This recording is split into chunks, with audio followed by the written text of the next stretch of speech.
Hi, welcome to this video on how to buy crypto on Bybit first. Log into your account and deposit funds into your Bybit account. If you don't have USDT available, check the video link below on how to deposit money on Bybit. Now that I'm logged in, I have $31 in my account. I'll transfer my funds from the funding account to the trading account. To buy crypto, your funds need to be in the spot account. To do this, click on Transfer. Select the currency, in this case USDT, and choose the amount. I'll click Max to transfer all my funds to the trading account. Next, click on Spot at the bottom, then choose the coin you want to buy.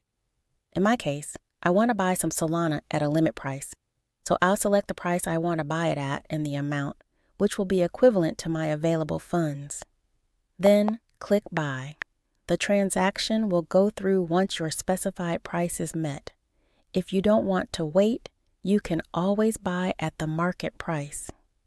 And that's how you buy crypto on Bybit. Thanks for watching. If you found this video helpful, please give it a thumbs up, and thanks again for watching.